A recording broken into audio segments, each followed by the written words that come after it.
आवाज आ रही है? शिवोहम। हाँ, नमो नारायण, शिवोहम।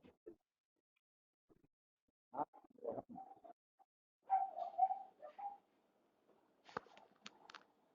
अच्छा, क्या विषय चल रहा था अपना?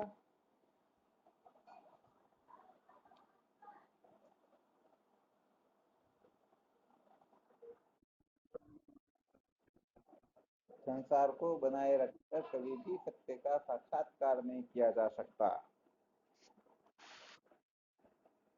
तो संसार को बनाए रखने से क्या तात्पर्य, क्या सिद्ध होता है? किस प्रकार की समझ को संसार को बनाए रखने वाला समझा जाएगा?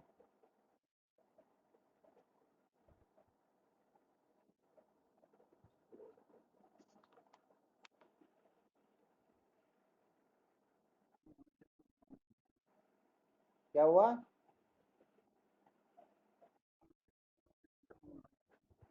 अविद्या में होगा।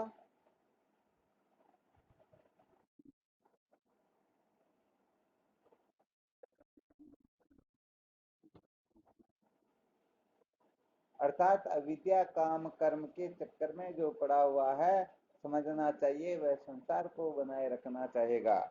और जो अविद्या कामना कर्म से मुक्त हो गया है, उनकी दृष्टि में इस जगत का भी अत्यंता भाव हो जाता है। फिर बनाए रखने की बात का तो कोई प्रश्न ही नहीं होता है।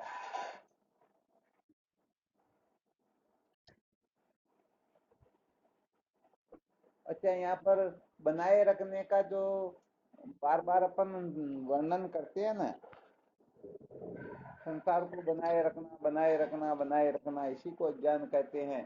तो क्या संसार को बिगाड़ देना ज्ञान है क्या?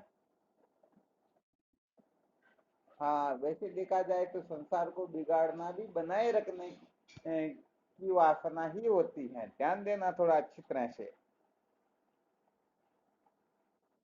कैसे होती, चलो सिद्ध करके बताओ।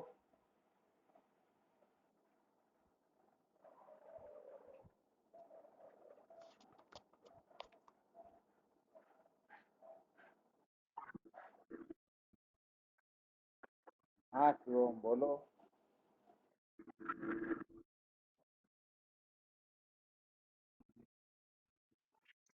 वापस बोलो, संसार को। हाँ।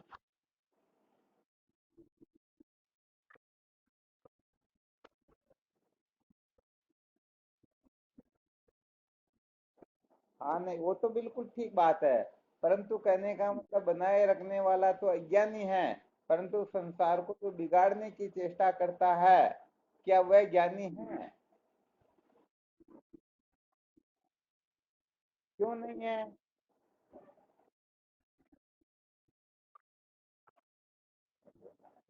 अच्छा, बिल्कुल, बहुत अच्छी बात। कहने का मतलब बिगाड़ने के मूल में भी उनको इस संसार को बनाए रखने की जो वासना है वह की क्यों बैठी हुई है। अच्छा, इसको छोटे मोटे दृष्टांत से सिद्ध करके बता सकते हो क्या?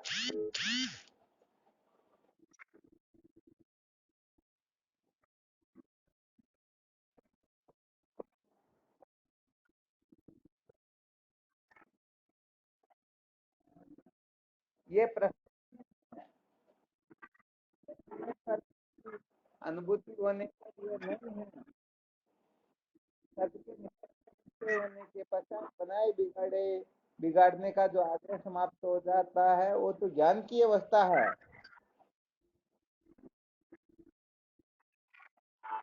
आराम में। हाँ, कहने का मतलब वो ज्ञान की अवस्था अपने को कहने का मतलब है। विचार ये प्रकट करना है कि संसारी पुरुष जो है संसार को बनाए रखना चाहते हैं, वो कहने का मतलब अज्ञानी है। परंतु यदि कोई संसार को बिगाड़ता हुआ दिखाई दे तो वह ज्ञानी समझा जाएगा या ज्ञानी? प्रश्न इतना है। अभी उनको कोई आत्मतत्व का ज्ञान नहीं हुआ, संसारी पुरुषों के लिए कहा जा रहा है।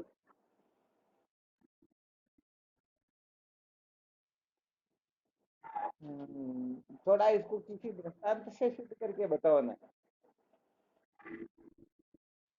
मैं थोड़ा अनुभव हुआ ना, इसलिए थोड़ा मैं संकेत कर रहा हूँ।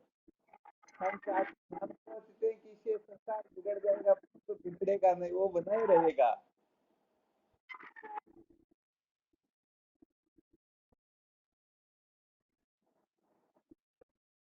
नहीं, फिर भी बात पकड़ में नहीं आ रही, चलो पहले सुन लो, है ना। आप आगे की कक्षा में बहुत बोलते, जबकि मैं केवल पहली कक्षा से भी नीचे बता रहा हूँ, संसार के लोगों की चर्चा है यहाँ पर। अच्छा समझो, अपने घर में सांप आ गया हो, ध्यान देना अच्छी तरह से। क्या आ गया हो? सर्प आ गया हो, तो बताओ सर्प को मारेंगे या नहीं मारेंगे? तो सर्प को मार करके भी हम बचना चाहते हैं या नहीं बचना चाहते हैं? तो अपने स्वार्थ के लिए हम कर रहे हैं। हाँ, तो यहाँ पर होता क्या है कि संसार को बनाए रखकर कोई सत्य का साक्षात्कार नहीं कर सकता, तो कोई सोच ले मैं इस संसार को बिगाड़ कर फिर परमात्मा तत्व की प्राप्ति कर लूंगा। तो वास्तव में देखा जाए तो संसार को बिगाड़ना भी संसार को बनाए रखने की ही मुख्य वासना होती है। ठीक है ना, तो आपको एक छोटा सा दृष्टांत दे दिया। इस दृष्टांत से इस रहस्य को अच्छी तरह से समझ सकते हैं। चलो पुनः अपने विषय पर आ जाओ। अविद्या कामना कर्म। कल एक घटना देखी थी, इन चींटियों के ऊपर किसी ने दवा डाल दी। तो मैंने विचार किया भाई इन चींटियों को मार करके भी हम संसार को बनाए रखना चाहते, जबकि सचमुच में संसार को बिगाड़ करके फिर हम परमात्मा तत्व की प्राप्ति नहीं चाहते, इसलिए थोड़ा संकेत किया। बहुत सारे लोग ऐसे होते हैं कि वो सोचते हैं कि हम इनको मार देंगे तो हम सुरक्षित रह लेंगे। वास्तव में इनसे कोई सुरक्षित रह नहीं सकता। तो यह सब संसार में अपने व्यक्तित्व को, अपनी वासना को, अपनी अमता ममता को पुष्ट करने के ही सूत्र होते हैं, उसी की ये वासना होती है। तो यदि कोई ये सोच ले, आग्रह कर ले मैं संसार को बनाए रखकर भगवत प्राप्ति करूं, और कोई सोच ले मैं संसार को बिगाड़ कर भगवत प्राप्ति कर लूं, ये दोनों ही अंधेरे में हैं। आ गया समझ में? चलो फिर आ जाते हैं जो अविद्या कामना कर्म के चक्कर में होते हैं, सचमुच में वह कभी भी सत्य का साक्षात्कार नहीं कर सकते हैं। अर्थात अविद्या कामना कर्म में उलझे हुए जीव संसार को बनाए रखने का आग्रह ही कर सकते हैं, सचमुच में वो अधिष्ठान तत्व को ठीक प्रकार से जान सकते ही नहीं। तो देखो यहाँ पर मूल जो होता है विद्या कामना कर्म, इसमें मूल क्या है?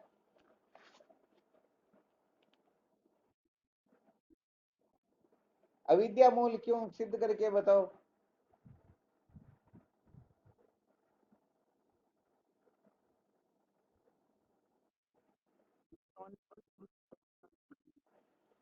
अविद्या।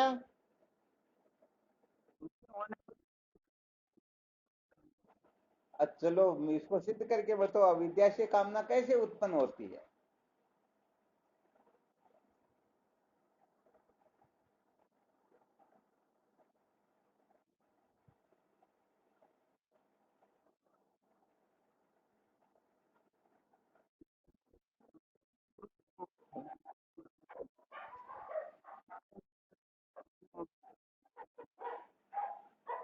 क्या हुआ?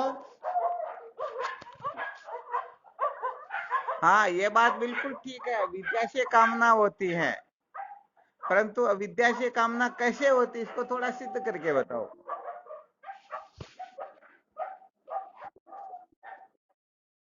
हाँ, तो वो हम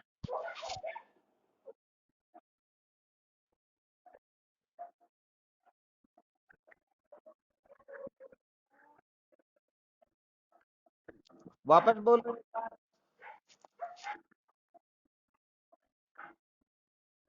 हाँ, बिल्कुल ठीक बात है।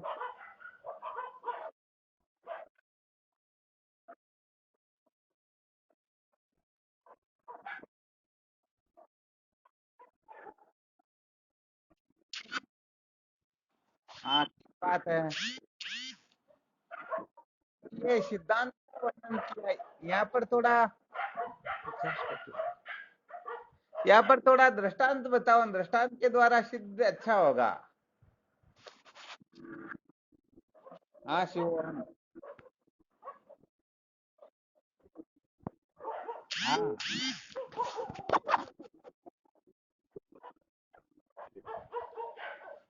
जैसे रस्सी में।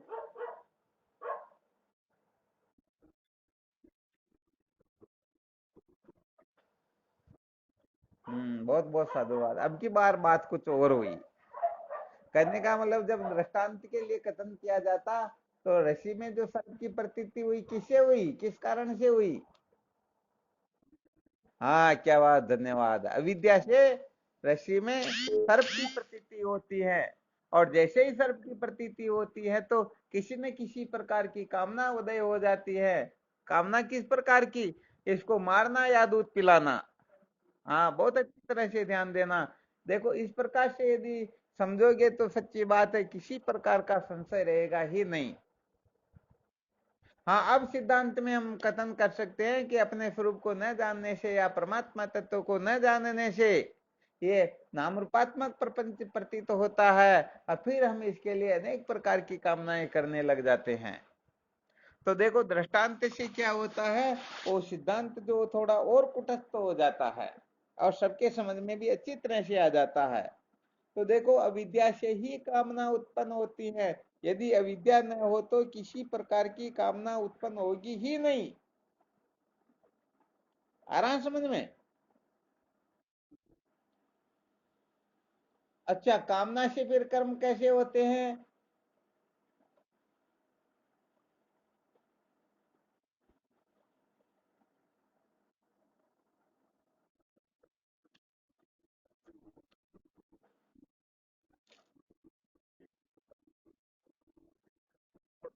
अच्छा, मारने के लिए कर्म करना होता तो ये कामना क्यों होती मारने की?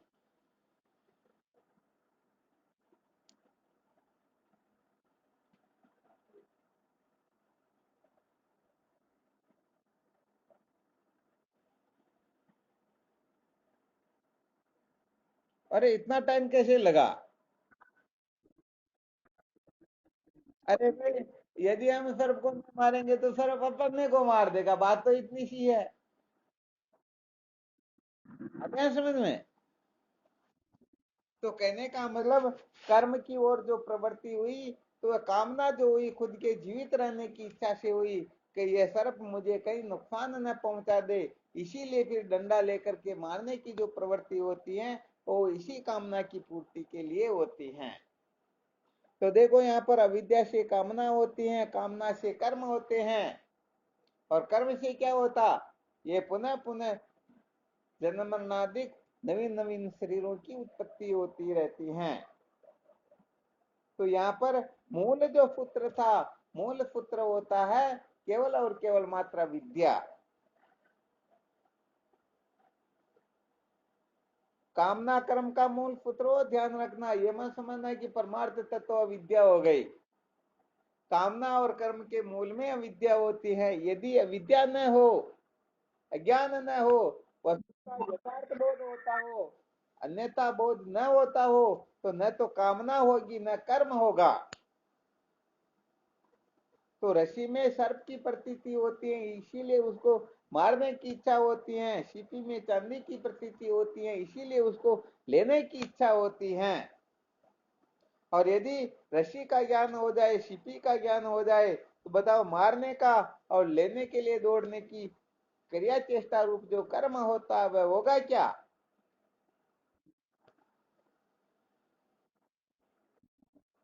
नहीं होगा ना। बहुत अच्छी बात है। तो इसी समय अपने को निश्चय कर लेना है, ये कर्म जो है, कर्म के मूल में कामना है, कामना के मूल में अविद्या है।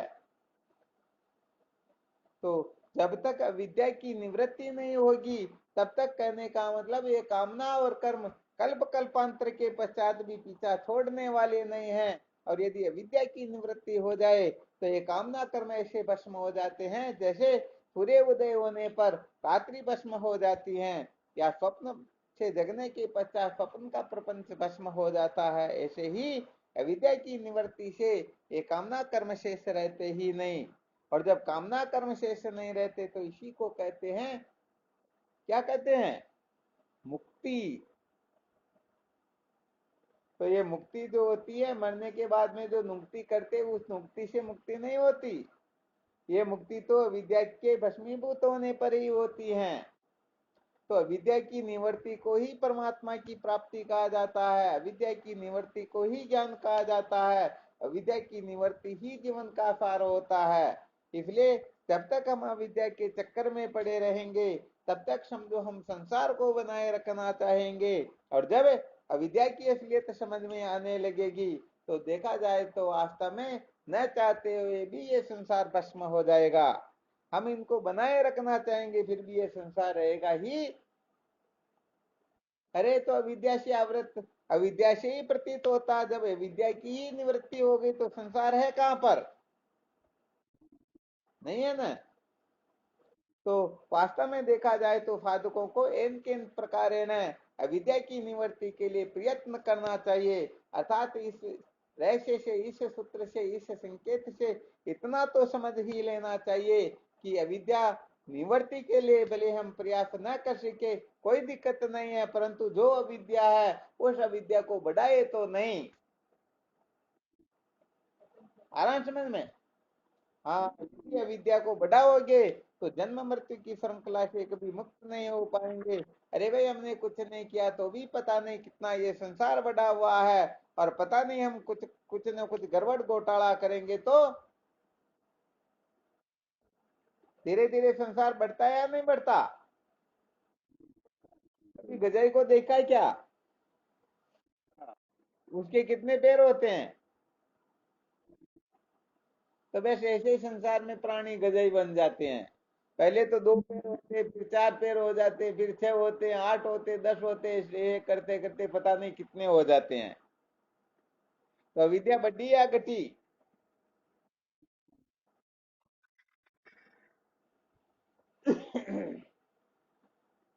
तो वास्तव में देखा जाए तो ये विद्या जो है, विद्या की ऐसी विलक्षण महिमा है कि ये नित्य शुद्ध बुद्ध मुक्त द्वितीय आत्म तत्व को भी कर्ता भोक्ता पापी पुण्यात्मा पीछे संसारी जीव बना देता है।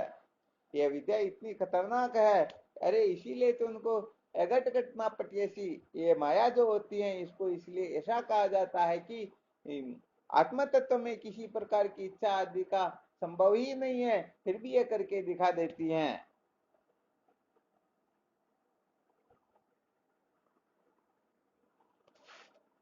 ईश्वर में इच्छा होती किसी प्रकार की क्या। अरे जो पूर्ण काम हो उसमें क्या इच्छा होगी, फिर भी जगत की उत्पत्ति की इच्छा हो ही जाती है, तो ये क्या माया का ही तो काम है। हाँ, तो कुल मिलाकर के इस अविद्या के पर विजय प्राप्त करने के लिए साधकों को कटिबद्ध रहना चाहिए।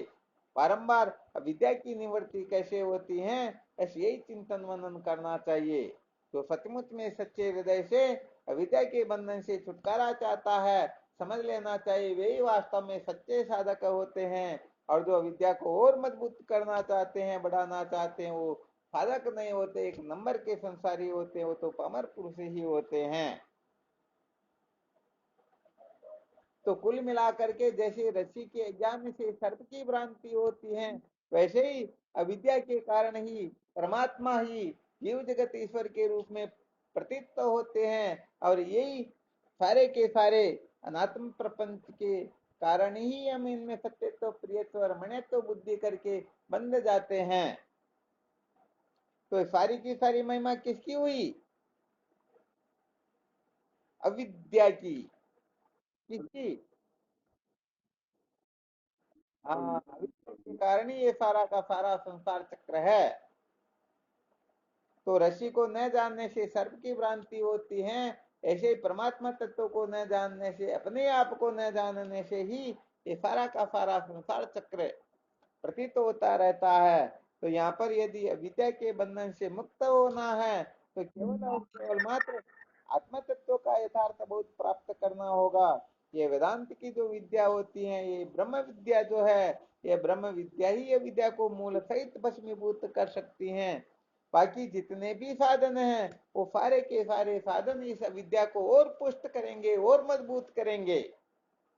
जैसे में सर्प की प्रतीति होते ही कोई प्रकाश न करके डंडा लेने के लिए दौड़े, चाहे दूध पिलाने के लिए दौड़े, तो बताओ वहां सर्प की जो भ्रांति है, सर्प वहां पर और पुष्ट हो रहा या नहीं हो रहा? हाँ, बिल्कुल सत्य बात है।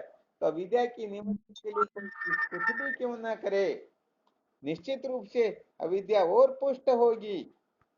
और यदि अविद्या के बंधन से मुक्त होना है तो इसके लिए केवल और केवल मात्र इस अविद्या का विरोधी कौन होता है?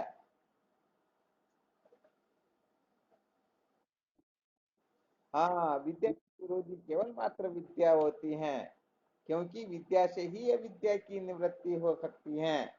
बाकी कामना कर्म तो अविद्या के कार्य होने से ये अविद्या को और पुष्ट कर सकते हैं, अविद्या को नष्ट करना इनके हाथ की बात है नहीं। तो यहाँ पर कामना कर्म का तो हम सदुपयोग करके अंतःकरण के मल विक्षेप दोषों से भी निर्मुक्त हो सकते हैं, परंतु कोई चाहे कि मैं अविद्या के बंधन से मुक्ति कामना कर्म के द्वारा प्राप्त कर लूंगा तो स्वप्न में भी होने वाली नहीं है। यदि कोई भरोसे रहता हो तो अच्छी तरह से दिमाग से कचरे को निकाल देना। कल्प कल्पांतर तक कुरुते गंगा सागर गमनम व्रत परिपालनम अत्वादानम ज्ञान विहीने सर्व मने न मुक्ति न भवती जन्म सतेन। हजारों लाखों करोड़ों जन्म लेकर के सब कुछ करते रहो फिर भी अविद्या के बंधन से छुटकारा मिलने वाला है ही नहीं। तो देखो भाई, सत्य बात तो यह है, काम कर्म विद्या के बंधन से कल्प कल्पांतर तक कोटि कोटि कल्पों में भी अपने सिवाय और कोई खोलने वाला है नहीं। इसलिए अपने स्वयं को जागृत होना होगा। उत्तिष्ठत जागृत प्राप्य वरान्य बोधत है, अपने को स्वयं को पुरुषार्थ करना होगा। ये अपने लिए अपनी जगह पर कोई दूसरा काम करने वाला नहीं है, इसलिए इसके भरोसे मत रहना कि हमारी जगह फलाना काम कर लेगा, हम अविद्या के बंधन से मुक्त हो जाएंगे। ये सारा का सारा गड़बड़ घोटाला होता है। आ गया समझ में? हाँ, तो इस बात को बहुत अच्छी तरह से अपने को समझना है। तो समस्त दुखों का मूल कारण क्या है?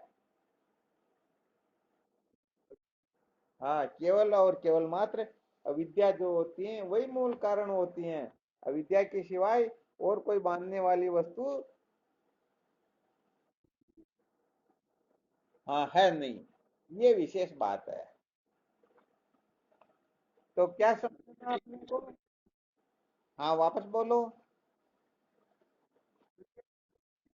हाँ, इसी के बारे में अभी विचार करते हैं, थोड़ा और देख लेते हैं।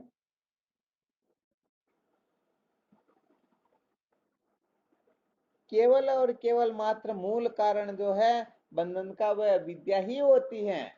ये कामना कर्म ये बंधन के सचमुच में मुख्य कारण नहीं है। यदि कोई समझता है कि कामना से कर्म से बंधन होता है तो कहने का मतलब वह पूर्ण बोधवान नहीं है, इसका पूर्ण जानकार है नहीं। क्योंकि ये कामना और कर्म जो है इनके मूल में जो होता है, यदि कर्म से बंधन होता है, जैसे विचार कर लीजिए, कर्म से बंधन होता तो किस कर्म से बंधन होगा? अरे भाई, निषिद्ध कर्म से ही तो बंधन होगा, या शुभ कर्म से बंधन होगा? निषिद्ध कर्म से बंधन होता है तो फिर शुभ कर्म कर लेंगे, मुक्ति हो जाएगी क्या? हाँ, मुक्ति होगी नहीं। यदि कामनाओं से बंधन होता है तो फिर मुक्ति भी कामनाओं से हो जाएगी, क्योंकि विपरीत कामना करने से, अशुभ कामना हो तो शुभ कामना कर लो, ये मुक्ति हो गई। इसलिए वास्तव में न तो कामना से बंधन होता है न कर्म से बंधन होता है, बंधन का मूल कारण होता है विद्या। क्योंकि अविद्या से ही कामना होती है, कामना से ही कर्म होते हैं। तो साधकों को इस जगह पर अच्छी तरह से निश्चय कर लेना है, अच्छी तरह से समझ लेना है, स्वप्न में भी यह संशय नहीं रखना है कि बंधन का जो मूल कारण होता है ये केवल और केवल मात्र विद्या ही है। विद्या के सिवाय और कोई ऐसी वस्तु है ही नहीं जो बांधने वाली हो।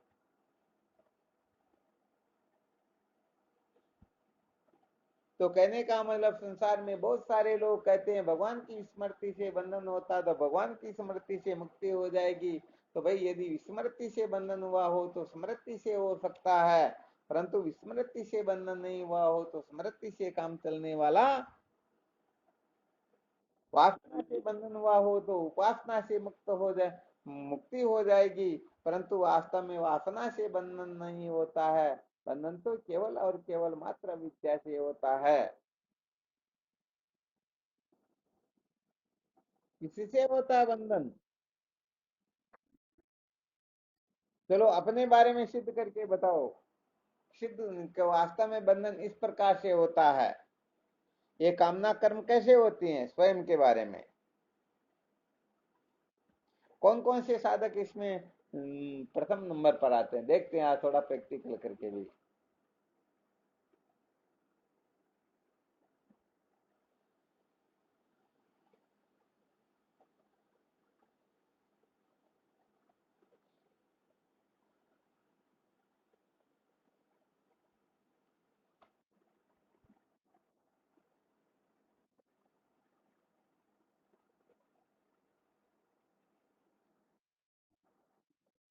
क्या बात हुई, सब चुप हो गए?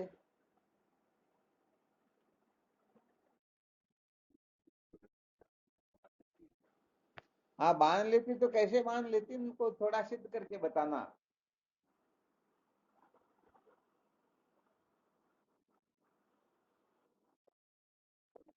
हाँ बोलो।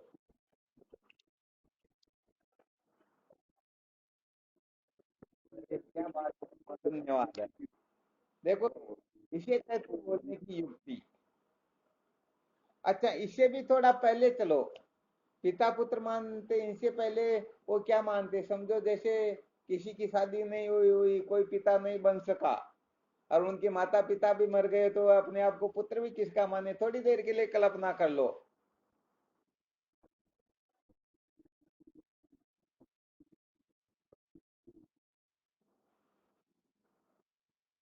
हाँ, ये तो बहुत अच्छी बात बताई। देखो थोड़ा संकेत कर देते हैं ना, जैसे रस्सी को न जानने से क्या होता है, हम उसे सर्प समझ लेते हैं। सर्प समझते ही सर्प के बारे के सारे ख्याल आ जाते या नहीं आ जाते हैं। ऐसे ही जब हम अपने आप को अद्वितीय ब्रह्म नहीं जानेंगे तो क्या होगा, इस अज्ञान के होते ही, इस अविद्या के होते ही हम अपने आप को समझेंगे, मैं ब्राह्मण हूँ, मैं क्षत्रिय हूँ, मैं वैश्य हूँ, मैं शूद्र हूँ। तो बताओ जिनको ये अभिमान हुआ कि मैं ब्राह्मण हूँ, तो बताओ उसे ब्राह्मणोचित कर्म करना होगा या नहीं करना होगा। और जो अपने को शूद्र मानता तो शूद्र के अनुकूल कर्म करना होगा या नहीं करना होगा। तो वास्तव में सच्ची बात तो यह है, आत्मा के ज्ञान से जो बंधन होता है वह न तो छोटा होता है न बड़ा होता है। ध्यान देना अच्छी तरह से। यहाँ पर कहने का मतलब कोई अपने को शूद्र समझे चाहे ब्राह्मण समझे, तो उनकी कर्मों में प्रवृत्ति दोनों की बराबर होगी। इसलिए न शूद्र निकृष्ट होता न ब्राह्मण श्रेष्ठ होता है। ये श्रेष्ठ बने का लेवल तो हम अपने नासमझी से लगा लेते हैं, वरना दोनों ही कर्मकांडी ही है। कहते हैं ना, योगी रोगी भगत बावरे ज्ञाना पूत निखट्टू, कर्मकांडी तो यूं फिरे जू भाड़े के टट्टू। अब जो भाड़े के टट्टू होते हैं उनमें कौन श्रेष्ठ कौन निकृष्ट होता है? हाँ अच्छी तरह से थोड़ा विचार करना, ध्यान देना। ये तो ना समझ लोग नहीं समझते हैं, इसलिए इस अविद्या को बढ़ाते ही रहते हैं। तो देखो अविद्या के कारण जब हम अपने आप को ठीक ठीक तरह से नहीं जानते हैं तो हम अपने आप को कुछ का कुछ मान लेते हैं, जिनके लिए भी भेरूलाल जी महासाहब ने संकेत कर ही दिया था कि हम अपने आप को पिता समझते हैं, पुत्र समझते हैं, भाई बंधु कुटुंब परिवार पता नहीं क्या क्या समझ लेते हैं। तो हम अपने आप को जैसा जैसा समझेंगे वैसा वैसा कर्तव्य उसी समय खड़ा हो जाएगा। और यही कर्तव्य, ये कामना ही हमने अपने को जन्म मृत्यु की श्रृंखला में भटकाती रहेगी। बिल्कुल कंप्लीट। आप किसी भी प्रकार का संशय हो तो देख लेना।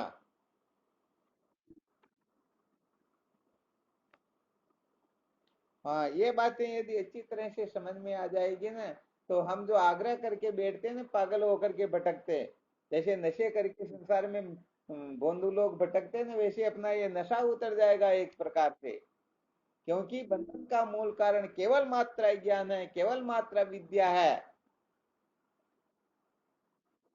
तो लोग समझते हैं कि ये शूद्रपना बंधन का कारण होता है, ब्राह्मणपना तो मुक्ति का कारण होता है। जबकि देखा जाए तो ये दोनों एक ही सत्ता में होते हैं, न कोई श्रेष्ठ होता है न कोई निकृष्ट होता है।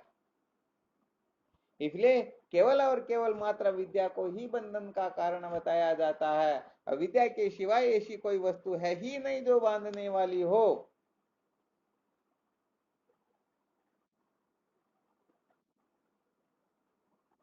तो कुल मिलाकर के साधकों को ये रहस्य अच्छी तरह से समझ लेना है कि अविद्या जो है, अविद्या ही बांधने वाली होती है। ये बाकी जो है, ये सारा का सारा कचरा तो अविद्या से ही होता है, इनका कोई विशेषत्व महत्व नहीं होता है।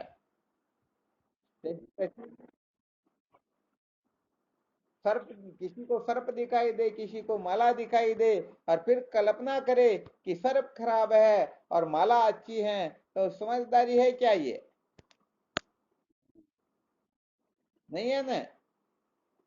अरे वास्तव में न वहां सर्प है न माला, दोनों सचमुच में हो तब तो हम कह सकते हैं कि सर्प तो खराब होता है और माला अच्छी होती है। तो ऐसे आत्म तत्व के ज्ञान से कोई ब्राह्मण दिखाई देते, कोई शूद्र दिखाई देते हैं, तो कोई कह दे कि शूद्र खराब होता है और ब्राह्मण अच्छा होता है, तो समझ लेना चाहिए उन मूर्खों की ही कल्पना है जो सर्प व माला के बारे में की गई है। आ गया समझ में? इसलिए कुल मिलाकर के बात तो ये है, जो देह में अभिमान करेगा कोई क्यों ना हो, वह चांडाल ही कहलाएगा।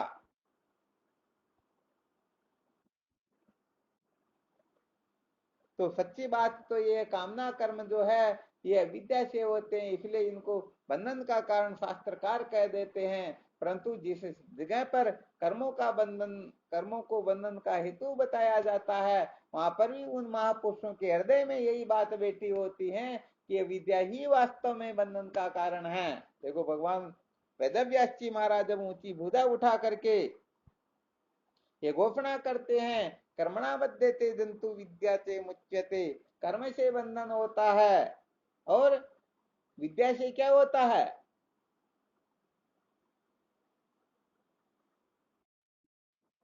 अरे विद्या से मुक्ति होती है। तो विद्या से मुक्ति का कथन करे तो वास्तव में विद्या अविद्या को निवर्त करेगी या अविद्या के कार्य को निवर्त करेगी? अरे भाई, अविद्या की निवृत्ति हो गई तो विद्या का कार्य तो स्वतः ही नष्ट हो गया। और वैसे देखा जाए तो थोड़ा यहाँ पर और रहस्य बता देते हैं। अविद्या कामना कर्म, इन तीन में से अविद्या के ऊपर विजय प्राप्त करना ये टेटे में करने वालों की वश की बात है ही नहीं। हाँ, यहाँ पर कहने का मतलब ये जो संसार में जो अन्न की इलियां होती है ना, इनके वश की बात नहीं कि विद्या के बंधन पर से छुटकारा प्राप्त कर ले, विजय बंधन से मुक्त हो जाए। इसलिए पहले इनको कामनाओं से मुक्ति दिलवाई जाती है, परंतु कामनाओं से मुक्ति प्राप्त करना भी सहज नहीं है, इसलिए पहले कर्म के बंधन से छुड़वाया जाता है। इसलिए पहले इनको यही कहा जाएगा कि भाई देखो, कर्म से बंधन होता है। बताओ, संत महापुरुषों का, शास्त्रकारों का जो कथन करने का संकेत है, तात्पर्य शायद आप लोग धीरे धीरे थोड़ा थोड़ा समझ रहे होंगे। तो भगवान वेद व्यास जी महाराज जब कर्मों को बंधन का कारण बताते हैं, तो सचमुच में वे कर्मों को बताना चाहते हैं या विद्या को बताना चाहते हैं? हाँ, भगवान वेद व्यास जी महाराज तो कुल मिलाकर के वैदिक जो सिद्धांत है उस मत से 1% भी विरुद्ध नहीं गए। अब ये लोग तो समझते नहीं है, यहाँ पर भले पुराणों का बतंगड़ खड़ा करके कह सकते हैं कि सब पुराणों में झगड़ा करवा दिया, परंतु जिन्होंने विचार सागर को ठीक प्रकार से नहीं पढ़ा वो लोग ही ऐसा उल्टा समझते हैं।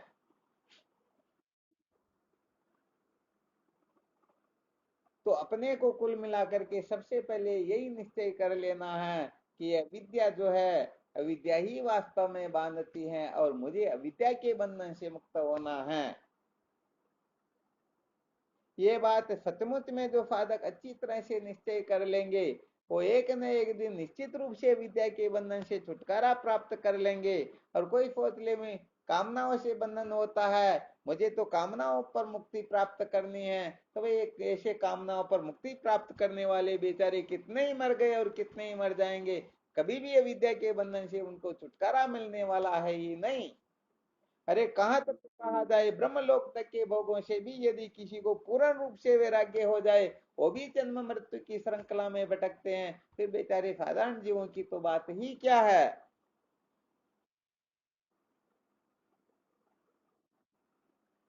आ गया ना समझ में?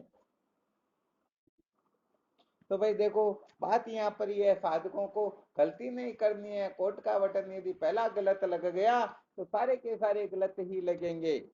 इसलिए केवल और केवल मात्र अविद्या को ही बंधन का कारण समझना है कि ये अविद्या ही बांधती है, और अविद्या के बंधन से मुक्ति का नाम ही जीवन की सार्थकता होती है। तो मुझे इस अविद्या पर विजय प्राप्त करनी है, विद्या के बंधन से मुक्ति प्राप्त करनी है। ये यदि अपन सर्वप्रथम निश्चय करके फिर वेदांत विचार की ओर प्रवृत्त होंगे तो निश्चित रूप से वेदांत विचार अपने को धन्य बना देगा, कृतार्थ कर देगा। और यदि हम ऐसा न समझ करके और दूसरी तीसरी कल्पनाओं को बंधन का कारण समझेंगे तो सच्ची बात यह है, कोई तो नष्ट है तो भ्रष्ट है, दोनों तरफ से चला जाएगा। क्योंकि कामना और कर्म जो ये सुषुप्ति अवस्था में भी शांत हो जाते हैं, हो जाते हैं या नहीं हो जाते हैं। तो कामना और कर्म पर विजय प्राप्त करके कोई मुक्ति प्राप्त कर ले तो ऐसा तो सुषुप्ति अवस्था में भी हो जाना चाहिए। तो कामना कर्म से मुक्ति तो मिल जाती है, परंतु अविद्या सुषुप्ति में भी विराजमान रहती है। इसलिए अविद्या क्या है? अविद्या ही सचमुच में बंधन का कारण है। वास्तव में बांधने वाली कोई वस्तु है ही नहीं, परंतु इस अविद्या की वशीभूत हुए जीव अपने को बंधा हुआ, हाँ बंधे हुए की कल्पना करते हैं। जैसे वो गधा गधा अपने आप को बंधा हुआ समझता है, वैसे ये विद्या के वशीभूत हुए जीव अपने को बंधा हुआ समझते हैं। तो बात इतनी सी है कि ठीक ठीक हमें समझ प्राप्त करनी है। वास्तव में न कोई बंधा होता न कोई मुक्त होता है, ये बंधन मुक्ति की कल्पना होती है। तो जिनको जिस प्रकार की कल्पना से सुख मिलता हो वो कल्पना करके जीवन व्यतीत करते रहना चाहिए, अब वो जाने और उनका काम जाने। क्योंकि जिनको बंधन में ही मजा आ रहा हो तो बताओ बंधन से छूटने की कोशिश करेंगे क्या? हाँ कभी नहीं करेंगे। इसलिए जब तक बंधन को बंधन नहीं समझेंगे तब तक बंधन से छूटने की इच्छा स्वप्न में भी होने वाली। हाँ अच्छी तरह से इन रहस्य को समझ लेना अपने को।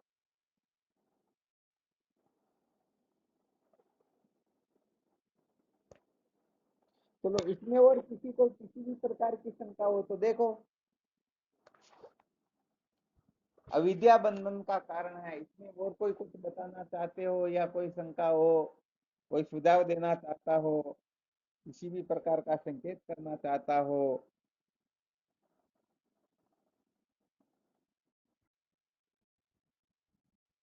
कुल मिलाकर के ये ब्रह्म विद्या जो है चोर को मारने वाली विद्या नहीं, बल्कि चोर की माँ को मारने वाली विद्या। क्योंकि चोर को मार देंगे तो चोर की माँ तो तैयार है ना, और चोर होते रहेंगे।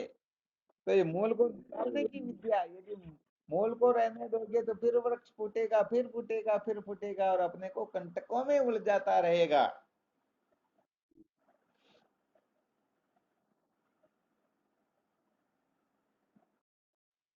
हाँ शिव हम बोलो।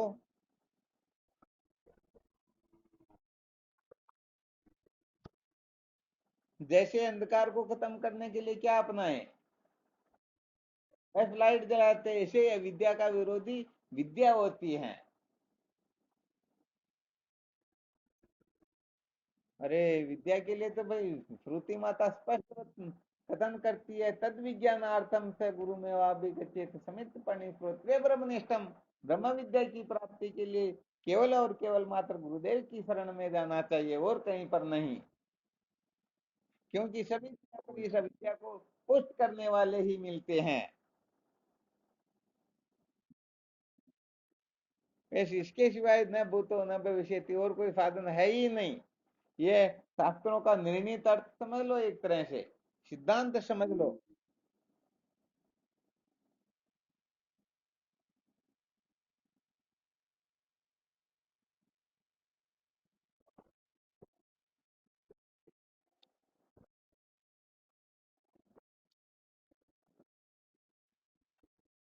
हाँ, बात ये है कि यहाँ पर विद्या दो प्रकार की होती है ना, एक तो परा विद्या होती है, दूसरी अपरा विद्या होती है। तो अपरा विद्या तो अपन एन के एन प्रकार प्राप्त कर सकते हैं, परंतु परा विद्या के नियम से ही प्राप्त होती है। और जब तक परा विद्या अपने हृदय में प्रकट नहीं होती है, तब तक विद्या भस्मीभूत नहीं होती, ये वास्तविक बात है।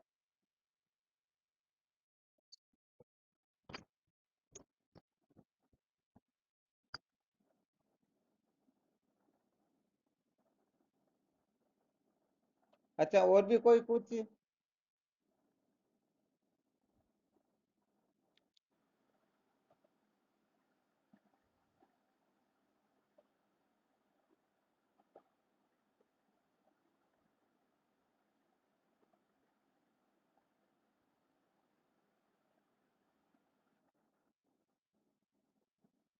आज जो रहस्य बताए, इसे अनंत अनंत वो सूत्र निकलेंगे, ध्यान रखना। कोई केवल मात्र पाप को दुखों का कारण मानता है, बंधन का कारण मानता है, कोई निषिद्ध कर्मों को मानता है, कोई किस कल्पना को, कोई किस कल्पना को मानता है, तो इन कल्पनाओं से भी थोड़ा ऊपर उठने का सौभाग्य मिलेगा। क्योंकि वास्तव में ये निषिद्ध कर्म तो क्या, विहित कर्म भी बांधने वाले होते हैं। इसकी प्रक्रिया को वैसे बहुत बार समझा भी रखा, फिर प्रसंग के अनुसार समय मिला तो थोड़ा और विचार करेंगे। हाँ, यहाँ पर आग्रह किसी भी प्रकार का क्यों न हो, आग्रह हर प्रकार से बांधने वाला ही होता है।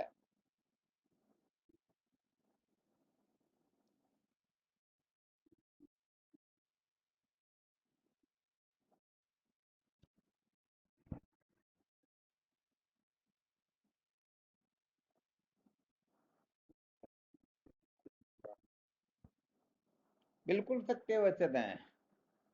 कहने का मतलब ये है कि जैसे निषिद्ध कर्म से छूटने के लिए विहित कर्म का आग्रह करना होगा, बिल्कुल युक्ति बात है। परंतु उस विहित कर्म का आग्रह करके निषिद्ध कर्म से छुटकारा प्राप्त करके कोई समझ ले मैंने जीवन की सार्थकता प्राप्त कर ली, परम पुरुषार्थ को प्राप्त कर लिया, तो समझ लेना चाहिए भाई तो नष्ट है तो भ्रष्ट है, दोनों तरफ से चला जाएगा।